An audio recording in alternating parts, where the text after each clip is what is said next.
Assalamualaikum warahmatullahi wabarakatuh. Perkenalkan, nama saya Zahra Puri Nailul Istiqomah dengan NIM 2024062126. Saya mahasiswi dari Stikes Adila Kota Bandar Lampung. Di sini saya akan menjawab soal UTS kewarganegaraan. Jawaban soal pertama, kita sebagai warga negara, terutama pelajar, dalam menyikapi konsep ketahanan nasional di bidang pendidikan sangat penting. Karena pendidikan adalah salah satu fondasi utama untuk menciptakan bangsa yang kuat, mandiri, dan berdaulat. Penjelasannya itu, pertama, peran dalam ketahanan nasional di bidang pendidikan ini menjaga semangat belajar dengan terus belajar dan meningkatkan pengetahuan serta keterampilan. Kita juga ikut membangun sumber daya manusia yang unggul yang merupakan kunci ketahanan nasional. Yang kedua, menumbuhkan rasa cinta tanah air. Pendidikan harus menampilkan nilai-nilai kebangsaan, Pancasila, dan Bhinneka Tunggal Ika agar kita tidak mudah terpecah belah dalam perbedaan. Selanjutnya, mengembangkan karakter dan moral. Menjadi warga negara yang jujur, disiplin, dan bertanggung jawab itu sangat penting dalam menjaga stabilitas dan keamanan nasional. Melawan pengaruh positif globalisasi, menyaring informasi dan budaya yang masuk, agar kita tidak merusak nilai-nilai nasional yang ada. Dan mengaplikasikan ilmu untuk memajukan bangsa itu bukan hanya belajar, tetapi juga ikut berkontribusi lewat inovasi, ide kreatif, dan solusi terhadap masalah-masalah bangsa. Yang kedua itu ada hubungan dengan bangsa Indonesia. Merdeka dalam pembukaan Undang-Undang 1945 di alinea keempat disebutkan bahwa tujuan kemerdekaan Indonesia itu antara lain melindungi segenap bangsa Indonesia dengan seluruh tumpah darah Indonesia, mencerdaskan kehidupan bangsa, memajukan kesejahteraan umum, ikut melaksanakan ketertiban dunia, dengan ikut berperan dalam pendidikan, turut serta dalam mencerdaskan kehidupan bangsa, juga membantu menciptakan masyarakat terdidik yang mampu melindungi dan membangun bangsa, juga menjadi bagian dari upaya menjaga ketahanan nasional agar kemerdekaan Indonesia tetap terjaga dari segala bentuk ancaman fisik maupun non-fisik, seperti budaya dan ideologi asing yang merusak bangsa. Jawaban soal nomor 2. Sebagai generasi muda yang tinggal di Provinsi Lampung, kita menyadari betapa pentingnya memiliki wawasan kebangsaan dan cinta tanah air yang tidak hanya berskala nasional tetapi juga harus dimulai dari tingkat daerah. Dalam konteks wawasan Nusantara, saya memaknai bahwa Lampung adalah bagian yang tidak terpisahkan dari NKRI yang memiliki peran strategis dalam menjaga keutuhan wilayah dan kekayaannya, budaya bangsa Lampung. Dikenal sebagai gerbang Pulau Sumatera, memiliki letak geografis yang penting dalam jalur distribusi nasional, maka menjaga stabilitas daerah ini lebih baik dari segi sosial, budaya, maupun pendidikan adalah bentuk nyata dari beberapa wawasan di Nusantara. Di bidang pendidikan, kita harus berusaha untuk menghargai keberagaman budaya, seperti budaya Saibatin dari Pepadun yang menjadi identitas masyarakat Lampung. Juga menjaga kerukunan antar suku dan etnis yang hidup berdampingan, mulai dari masyarakat asli hingga pendatang bertransmigrasi dari Jawa, Bali, Sunda, dan lainnya. Kita harus percaya bahwa dengan memahami dan mencintai daerah sendiri, kita sedang membangun kesadaran nasional karena setiap kita mencintai warga negara dan menjaga daerahnya, maka secara keseluruhan Indonesia akan kuat. Jawaban soal nomor 3. Dalam Undang-Undang Republik Indonesia Nomor 39 Tahun 1999 tentang Hak Asasi Manusia, negara menjamin perlindungan hak setiap warga negara tanpa diskriminasi, termasuk wanita dan anak-anak. Penjelasannya, yang pertama, hak wanita dalam Undang-Undang Nomor 39 1999 Pasal 45 menyatakan bahwa wanita berhak atas perlindungan khusus terkait fungsi reproduksinya. Pasal 46, wanita berhak atas perlindungan dan perlakuan diskriminasi dalam semua bidang termasuk politik, ekonomi, sosial, budaya, dan hukum. Pasal 47 menjamin kesejahteraan hak dan tanggung jawab antara pria dan wanita dalam kehidupan keluarga, masyarakat, dan negara. Pasal 48 menyatakan bahwa wanita juga berhak memilih dan dipilih dalam jabatan pemerintahan serta ikut dalam pengambilan keputusan. Yang kedua, hak-hak anak masih dalam undang-undang yang sama, pasal ke-52 ayat 1. Anak adalah bagian dari generasi muda dan berhak atas perlindungan dari kekerasan, eksploitasi, dan diskriminasi. Pasal 52 ayat 2. Anak berhak atas nama, identitas, kewarganegaraan, pendidikan, dan perlindungan hukum. Pasal 53, anak-anak yang mengalami masalah hukum berhak atas perlakuan khusus sesuai dengan perkembangan usia dan kepentingan terbaik bagi anak. Pasal 54, anak cacat berhak memperoleh pendidikan dan pelatihan khusus agar dapat hidup secara mandiri. Jadi kesimpulannya yaitu konstitusi dan undang-undang di Indonesia sangat jelas dalam menjamin hak-hak wanita dan anak. Sebagai bagian dari perlindungan seluruh tumpah darah Indonesia, negara juga memiliki kewajiban untuk mencegah diskriminasi, juga memberikan perlindungan dan keadilan. Jawaban soal nomor 4. Demokrasi di Indonesia bukan hanya sistem pemerintahan, tetapi juga cara membentuk pola pikir dan perilaku politik warga negara yang sesuai dengan nilai-nilai Pancasila dan undang-undang. Pendapat saya tentang ini, demokrasi di Indonesia mengajarkan bahwa setiap warga negara memiliki hak yang sama dalam menyuarakan pendapat, memilih pemimpin, serta berpartisipasi dalam kehidupan politik dan pemerintahan. Ini membentuk kerangka pikir masyarakat untuk berpikir secara kritis dan terbuka, karena demokrasi memberi ruang dalam dialog dan perbedaan pendapat. Menghargai perbedaan itu karena keputusan diambil melalui musyawarah, bukan paksaan, juga bersikap aktif bukan pasif untuk dalam mengawasi dan menilai jalannya pemerintahan, juga menjadi warga negara yang bertanggung jawab karena demokrasi bukan hanya soal hak, tapi juga kewajiban seperti mematuhi hukum dan menjaga ketertiban umum. Contoh perilaku politik positif yang tercermin itu yaitu ikut pemilu dengan sadar dan bertanggung jawab, juga tidak mudah terprovokasi oleh isu politik yang menyesatkan, juga aktif menyampaikan kritik dan membangun terhadap kebijakan pemerintahan.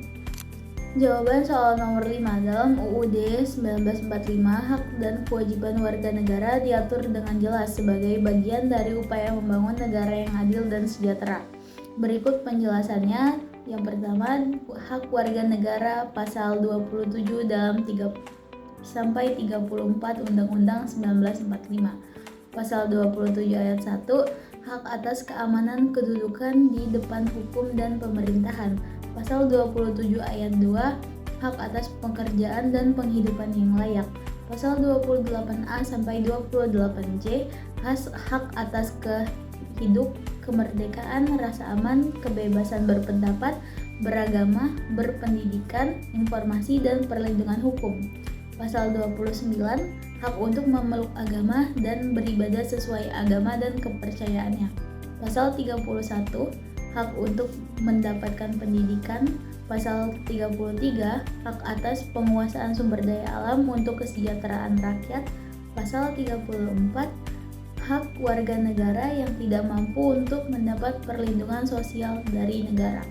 Yang kedua, kewajiban warga negara. Pasal 27 ayat 3, kewajiban untuk ikut serta dalam upaya pembelaan negara. Pasal 28J, kewajiban untuk menghormati hak orang lain dan tunduk pada pembatasan yang ditetapkan oleh undang-undang. demi ketertiban umum dan moral. Pasal 30 ayat 1, kewajiban untuk ikut serta dalam usaha pertahanan dan keamanan negara. Yang selanjutnya, pasal 31 ayat 3, kewajiban untuk mengikuti pendidikan dasar. Selanjutnya, kesimpulannya yaitu hak dan kewajiban dalam Undang-Undang 1945 ini bersifat seimbang. Hak memberikan perlindungan terhadap martabat manusia, sedangkan kewajiban menunjukkan peran aktif warga negara dalam ikut menjaga keutuhan, keamanan, dan kesejahteraan bangsa. Jawaban soal nomor 6. Negara adalah suatu organisasi kekuasaan yang memiliki wilayah, rakyat, pemerintahan yang berdaulat, serta bertujuan untuk mengatur dan menyelenggarakan kehidupan bersama dalam masyarakat, agar terciptanya ketertiban, keamanan, dan kesejahteraan. Unsur-unsur negara yang pertama ada wilayah, batas geografis yang jelas meliputi darat, laut, dan udara. Yang kedua itu ada rakyat, sekelompok orang yang tinggal di wilayah tersebut dan terikat oleh hukum negara. Yang ketiga ada pemerintahan yang berdaulat, lembaga yang menjalankan kekuasaan negara secara sah. Yang keempat ada pengakuan dari negara lain, unsur deklaratif. Untuk memperkuat ekstensi di mata internasional, tujuan negara menurut Undang-Undang Pembukaan 1945 melindungi segenap bangsa dan seluruh tumpah darah negara Indonesia, memajukan kesejahteraan umum, juga mencerdaskan kehidupan bangsa, juga ikut melaksanakan ketertiban lalu di dunia yang berdasarkan kemerdekaan, perdamaian, keadilan, dan sosial. Kesimpulannya, negara adalah alat untuk mencapai kehidupan masyarakat yang teratur, aman, adil, dan sejahtera melalui sistem pemerintahan yang sah dan diakui. Jawaban soal nomor 7. Dalam pembukaan Undang-Undang Dasar 1945 alinea keempat disebutkan secara jelas tujuan bangsa Indonesia merdeka, yaitu yang pertama melindungi segenap bangsa Indonesia dan seluruh tumpah darah Indonesia, yang artinya negara hadir untuk menjaga keselamatan, keamanan, dan keutuhan seluruh rakyat dan wilayah Indonesia dari segala ancaman baik dari dalam maupun dari luar negeri. Perlindungan ini mencakup aspek fisik, hukum, sosial, dan budaya. Yang kedua, memajukan kesejahteraan umum. Negara bertanggung jawab untuk menciptakan kehidupan yang lebih layak bagi seluruh rakyatnya, seperti akses terhadap pekerjaan, kesehatan, perumahan, dan kebutuhan dasar lainnya, agar tidak ada warga negara yang hidup dalam kesengsaraan. Yang ketiga, mencerdaskan kehidupan bangsa, yaitu berarti negara wajib menyediakan pendidikan yang berkualitas, merata, dan terjangkau bagi masyarakat agar masyarakat memiliki pengetahuan, keterampilan, serta kesadaran yang tinggi dalam berbangsa dan bernegara. Yang keempat itu ada ikut serta melaksanakan ketertiban dunia yang berdasarkan kemerdekaan, perdamaian abadi, dan keadilan sosial Indonesia. Tidak hanya memikirkan kepentingan untuk nasional, tapi juga aktif dalam menjaga perdamaian dunia, memperjuangkan hak kemerdekaan bangsa lain, serta menolak segala bentuk penjajahan dan ketidakadilan sosial. Selanjutnya, kesimpulannya itu tujuan kemerdekaan Indonesia ini adalah untuk menciptakan negara yang aman, adil, dan sejahtera, serta cerdas dan berperan aktif di dunia internasional. Tujuan ini menjadi dasar dalam setiap kebijakan negara, agar rakyat benar-benar merasakan arti dari kemerdekaan yang sejati. Jawaban soal nomor 8. Bhinneka Tunggal Ika adalah semboyan negara Indonesia yang berarti berbeda-beda tetapi tetap satu jua. Semboyan ini mengajarkan bahwa walaupun rakyat Indonesia terdiri dari beragam suku, agama, ras, bahasa, dan budaya, kita tetap bersatu sebagai satu bangsa dan satu tanah air dan satu tujuan nasional. Artinya, perbedaan bukanlah alasan untuk terpecahnya keberagaman, justru menjadi kekuatan dan kekayaan bangsa dalam setiap perbedaan yang ada. Tujuan bersama yang harus dijaga yaitu membangun Indonesia yang adil, damai, dan sejahtera. Contoh penerapannya itu hidup rukun di tengah keberagaman agama, menghormati adat dan budaya daerah lain, menjunjung tinggi kerjasama antar daerah untuk kepentingan nasional. Dan kesimpulannya, Bhinneka Tunggal Ika ini bukan sekedar slogan, tapi juga nilai dasar dalam kehidupan bernegara yang mengajarkan bahwa persamaan bukan berarti sama, tetapi harus menerima dalam perbedaan untuk mencapai tujuan bersama, Indonesia yang lebih utuh dan kuat. Jawaban soal nomor 9. Sebagai mahasiswa, kita berada dalam klaster istimewa sebagai warga negara karena dianggap sebagai agen perubahan dan tulang punggung masa depan bangsa. Oleh karena itu, mahasiswa dituntut untuk cerdas, kritis, dan aktif dalam kehidupan berbangsa dan bernegara. Mengapa demikian? Yang pertama, mahasiswa adalah generasi intelektual. Mahasiswa memiliki akses dan kemampuan untuk menganalisis informasi, berpikir, dan logis, serta memahami persoalan bangsa secara mendalam. Maka dari itu, mahasiswa dituntut cerdas agar tidak mudah terpengaruh oleh hoaks, provokasi, atau isu yang memecah belah bangsa. Yang kedua, mahasiswa sebagai pengontrol sosial dengan sikap kritis. Mahasiswa diharapkan mampu untuk mengawasi jalannya pemerintahan dan menyuarakan keadilan serta mengkritik kebijakan yang tidak berpihak pada rakyat. Tetapi bukan sekedar mengkritik, mahasiswa juga harus memberikan solusi dan gagasan alternatif.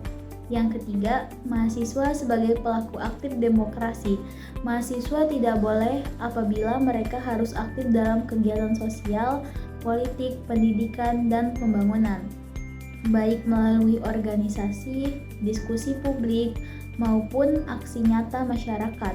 Peran aktif ini menunjukkan kepedulian untuk terhadap nasib bangsa. Jadi, kesimpulannya, mahasiswa bukan hanya penuntut ilmu, tapi juga penggerak perubahan sosial. Maka, sikap cerdas, kritis, dan aktif bukan hanya tuntutan, tetapi kewajiban dan moral dan tanggung jawab sebagai kebangsaan agar masa depan Indonesia jadi lebih baik. Jawaban soal nomor 10. Civil society atau masyarakat madani adalah kelompok masyarakat yang mandiri, aktif, kritis, dan berpartisipasi secara sadar dalam kehidupan sosial, politik, dan budaya, tanpa bergantung sepenuhnya pada negara. Masyarakat madani ini menjadi pilar penting dalam membangun negara yang demokratis, adil, dan budaya.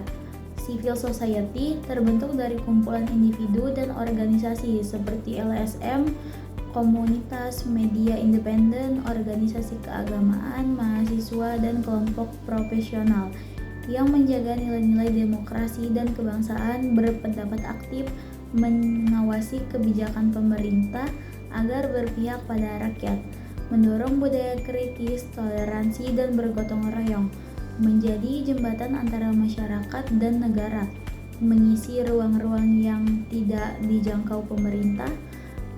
Peran civil society dalam pertumbuhan budaya bangsa. Yang pertama, menumbuhkan budaya dialog dan masyarakat sebagai ciri khas demokrasi Pancasila. Yang kedua, melestarikan nilai lokal dan kearifan budaya melalui komunitas-komunitas seni, budaya, dan adat. Yang ketiga, mendorong kesadaran hukum dan hak-hak manusia yang memperkuat karakter bangsa. Juga yang keempat, mengembangkan budaya literasi, inovasi, dan teknologi, terutama di kalangan anak muda. Yang kelima, menjadi agen perubahan sosial yang memperkuat identitas dan jati diri bangsa di tengah arus globalisasi sekarang ini. Kesimpulannya, civil society adalah kekuatan masyarakat yang berdiri di atas nilai moral, solidaritas, dan kesadaran kolektif. Ia tidak hanya menciptakan ruang demokratis, tetapi juga menjadi sumber utama dalam mempertumbuhkan budaya bangsa yang berakal pada nilai Pancasila, namun terbuka juga terhadap kemajuan zaman.